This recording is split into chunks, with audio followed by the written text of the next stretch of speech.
Hello viewers, welcome back to code read channel. So ನಾನಿವತ್ತು soya masala gravy recipe ಮಾಡ್ತಾಯಿದ್ದೀನಿ.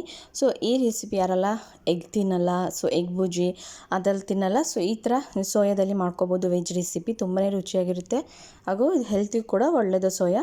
ಸೋಯಾನ ಒಂದು 15 minutes ಬಿಸಿ ನೀರಲ್ಲಿ ಹಾಕಿಡ್ಬೋದು, ಇಲ್ಲ ಬಾಯ್ಲ್ ಆದರೂ ಮಾಡಿ ಸ್ವಲ್ಪ ಅರಿಶಿನ ಹಾಕಿಬಿಟ್ಟು ಹಾಗೆ ಚೆನ್ನಾಗಿ ಬಾಯ್ಲ್ ಆದಮೇಲೆ ಅದನ್ನ ಸ್ಕ್ವೀಸ್ ಮಾಡಿ ಬಿಸಿ ಆರಿದ ನಂತರ ಒಂದು ಮಿಕ್ಸಿ ಜಾರಿಗೆ ಹಾಕಿ ಒಂದು ರೌಂಡ್ ಗ್ರೈಂಡ್ ಮಾಡ್ಕೊಳ್ಳಿ. ಆಮೇಲೆ ಇದಕ್ಕೆ ಸ್ವಲ್ಪ ಅರಿಶಿನ, 1-2 table spoon red Kashmiri chilli powder, ರುಚಿಗೆ ತಕ್ಕಷ್ಟು ಉಪ್ಪು, ಹಾಗೆ ನಾನಿಲ್ಲಿ 1 table spoon ginger garlic paste ಕೂಡ ಹಾಕೋತಾ ಇದ್ದೀನಿ. ಸೊ ಜಿಂಜರ್ ಗಾರ್ಲಿಕ್ ಪೇಸ್ಟ್ ಆದಮೇಲೆ 1-2 ಟೇಬಲ್ ಸ್ಪೂನ್ ಮೊಸರು ಕೂಡ ಹಾಕೋತಾ ಇದ್ದೀನಿ. ಸೊ ಮೊಸರು ಹಾಕೋದ್ರಿಂದ ತುಂಬಾ ಟೇಸ್ಟ್ ಕೊಡುತ್ತೆ. ಆ್ಯಂಡ್ ಇದಿಷ್ಟು ಹಾಕಿಬಿಟ್ಟು ಚೆನ್ನಾಗಿ ಮಿಕ್ಸ್ ಮಾಡಿ ಇಡಬೇಕು. ಒಂದು 30 ಮಿನಿಟ್ಸ್ ಚೆನ್ನಾಗಿ ಮ್ಯಾರಿನೇಷನ್ ಮಾಡಿ ಇಡಬೇಕು. ಸೊ ಇಲ್ಲಿ ನೋಡ್ತಿದ್ದೀರ, ನಾನು ಚೆನ್ನಾಗಿ ಮಿಕ್ಸ್ ಮಾಡ್ತಾ ಇದ್ದೀನಿ.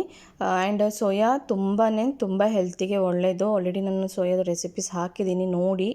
ಆ್ಯಂಡ್ ನೀವು ಕೂಡ ಟ್ರೈ ಮಾಡಿ. ಹಾಗೆ ಈ ಮಸಾಲಾಸ್ ಎಲ್ಲ ಡ್ರೈ ಫ್ರೈ ಮಾಡ್ಕೋಬೇಕು. ಇಲ್ಲಿ ನೋಡ್ತಿದ್ದೀರಲ್ಲ, ಸ್ವಲ್ಪ ಗ್ರೇಟೆಡ್ ಕೊಕೊನಟ್, ಬಿಳಿ ಎಳ್ಳು, ನೆಲಗಡಲೆ, ಬಾದಾಮ್ 1 7, ಹಾಗೆ ಸ್ವಲ್ಪ ಸೋಂಪು, ಜೀರಿಗೆ, ಒಂದು ಚಕ್ಕೆ, ಸ್ವಲ್ಪ ಒಂದು 4 ಕಾಳುಮೆಣಸು, 1-2 ಲವಂಗ, 1 ಏಲಕ್ಕಿ, ಇಷ್ಟನ್ನು ಹಾಕಿ ಡ್ರೈ ರೋಸ್ಟ್ ಮಾಡ್ಕೋಬೇಕು. ಹಾಗೆ ಅದಕ್ಕೆ ಈಗ ಬಾದಾಮ್ ಕೂಡ ಹಾಕಿ ಎಲ್ಲ ಮಸಾಲ ನಾನು ಏನು ತೋರಿಸಿದ್ದೀನಿ ಸಪ್ರೇಟಾಗಿ ಅದೆಲ್ಲದನ್ನು ಡ್ರೈ ಫ್ರೈ ಮಾಡ್ಕೊಳ್ಳಿ ಲೋ ಫ್ಲೇಮಲ್ಲಿ ಇಟ್ಕೊಂಡು. ಸೊ ಇದೆಲ್ಲ ಚೆನ್ನಾಗಿ ಫ್ರೈ ಆದಮೇಲೆ ಬಿಸಿ ಆರಿದಂತೆ ಗ್ರೈಂಡ್ ಮಾಡ್ಕೋಬೇಕು. ಸೊ ನೆಲಗಡಲೆಲ್ಲ ಹಾಕೋದ್ರಿಂದ ಟೇಸ್ಟ್ ಇನ್ನೂ ರುಚಿಯಾಗಿರುತ್ತೆ. ಆ್ಯಂಡ್ ನೆಲಗಡಲೆ ಕೂಡ ಹೆಲ್ತಿಗೆ ಒಳ್ಳೆಯದು. ಬಾದಾಮ್, ನೆಲಗಡಲೆ ಎಲ್ಲ ಹೆಲ್ತಿಗೆ ಒಳ್ಳೆಯದು. ಸೊ ರೆಸಿಪೀಸ್ ಟ್ರೈ ಮಾಡಿ, ನೀವು ಕೂಡ ಹೇಗಿತ್ತು ಅಂತ ತಿಳಿಸಿ. ಹಾಗೆ ನನ್ನ ಚಾನಲ್ ಯಾರೆಲ್ಲ ಹೊಸದಾಗಿ ನೋಡ್ತಿದ್ದಾರೆ ದಯವಿಟ್ಟು ಸಬ್ಸ್ಕ್ರೈಬ್ ಮಾಡ್ಕೊಂಡು ನೋಡಿ. ಈಗ ನಾನು ಒಂದು ಅರ್ಧ ಕಪ್ ಗ್ರೇಟೆಡ್ ಕೊಕೊನಟ್ ಕೂಡ ಹಾಕ್ಕೋತಿದ್ದೀನಿ. ನೀವು ಬೇಕಾದರೆ ಡೆಸಿಕೇಟೆಡ್ ಕೊಕೊನಟ್ ಪೌಡ್ರ್ ಕೂಡ ಹಾಕ್ಕೋಬೋದು. ಹಾಗೆ ಬಿಳಿ ಎಳ್ಳು ಇಲ್ಲಾಂದರೆ ನೀವು ಗಸಗಸೆ ಕೂಡ ಹಾಕ್ಕೋಬೋದು, ಪಾಪಿ ಸೀಡ್ಸ್ ಕೂಡ ಹಾಕ್ಕೋಬೋದು. ಸೊ ಇಷ್ಟು ಹಾಕಿಬಿಟ್ಟು ನಾನೀಗ ಬಿಳಿ ಎಳ್ಳು ಕೊನೆಯಲ್ಲಿ ಹಾಕ್ಕೋತಾ ಇದ್ದೀನಿ. ಸೊ ಜಾಸ್ತಿ ರೋಸ್ಟ್ ಮಾಡಬೇಕು ಅಂತೆಲ್ಲ, ಸ್ವಲ್ಪ ಮಾಡಿದರೆ ಸಾಕು.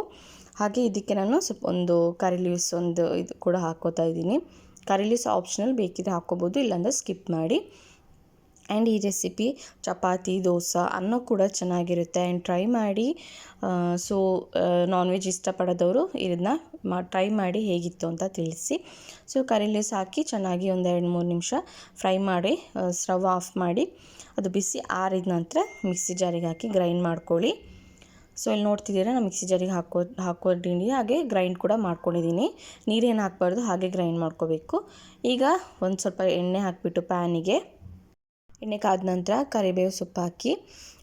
ಸೊ ಆಪ್ಷನಲ್ ಕರಿಬೇವು ಸೊಪ್ಪು ಹಾಕಿದರೆ ಟೇಸ್ಟ್ ಕೂಡ ಚೆನ್ನಾಗಿರುತ್ತೆ ಆ್ಯಂಡ್ ಫ್ಲೇವರ್ ಚೆನ್ನಾಗಿರುತ್ತೆ. ಹಾಗಾಗಿ ಆ್ಯಂಡ್ ನಾನಿಲ್ಲಿ ಒಂದು ದೊಡ್ಡ ಸೈಜ್ ಈರುಳ್ಳಿನ ಫ್ರೈ ಮಾಡಿ ಇಟ್ಕೊಂಡಿದ್ದೆ ಆಲ್ರೆಡಿ, ಅದನ್ನ ಕೂಡ ಹಾಕ್ಕೋತಾ ಇದ್ದೀನಿ. ನೀವು ಬೇಕಾದರೆ ಡೈರೆಕ್ಟ್ ಇಷ್ಟು ಬ್ರೌನ್ ಫ್ರೈ ಆಗಬೇಕು ಆನಿಯನ್ ಫ್ರೈ ಮಾಡಿಕೊಂಡು ಮಾಡ್ಕೋಬೋದು.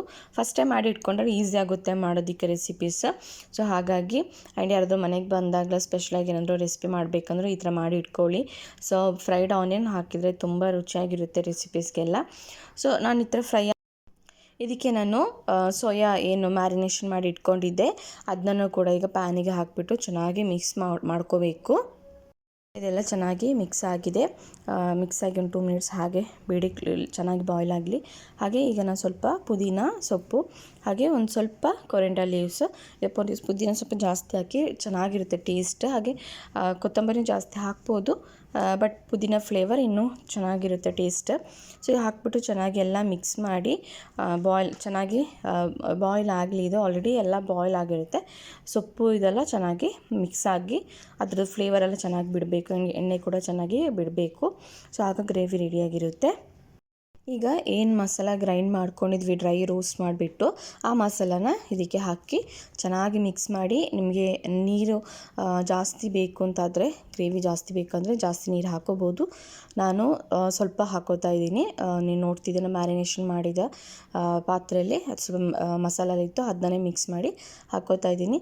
ಸೊ ಇದೆಲ್ಲ ಹಾಕಿಬಿಟ್ಟು ಚೆನ್ನಾಗಿ ಮಿಕ್ಸ್ ಮಾಡಿ ಲಿಡ್ ಕ್ಲೋಸ್ ಮಾಡಿ ಒಂದು 2 ಮಿನಿಟ್ಸ್ ಚೆನ್ನಾಗಿ ಬಾಯ್ಲ್ ಆಗಲಿ. ಅದು ಎಣ್ಣೆ ಎಲ್ಲ ಬಿಟ್ಟ ಮೇಲೆ ಚೆನ್ನಾಗಿ ಒಂದು ರೌಂಡ್ ಮಿಕ್ಸ್ ಮಾಡಿ ಮಾಡಿ ಮತ್ತು ಸ್ಟವ್ ಆಫ್ ಮಾಡಿದ್ರೆ ಆಯಿತು.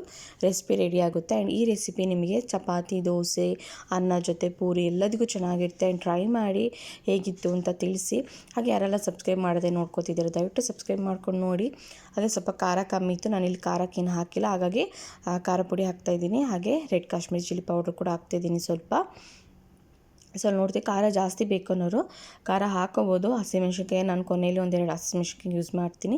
ಹಾಗೆ ಇದು ಹೋಮ್ ಮೇಡ್ ಮಸಾಲ, ಮನೇಲೇ ಮಾಡ್ಕೊಂಡಿರೋಂಥ ಮಸಾಲ, ನಾನು ಅದನ್ನು ಕೂಡ ಆ್ಯಡ್ ಮಾಡ್ತಾಯಿದ್ದೀನಿ. ಆ್ಯಂಡ್ ಈ ಮಸಾಲ ವೆಜ್, ನಾನ್ ವೆಜ್ ಎಲ್ಲದಕ್ಕೂ ಯೂಸ್ ಮಾಡ್ಬೋದು, ಚೆನ್ನಾಗಿರುತ್ತೆ. ಹಾಗೆ ರುಚಿ ತಕ್ಕಷ್ಟು ಉಪ್ಪು.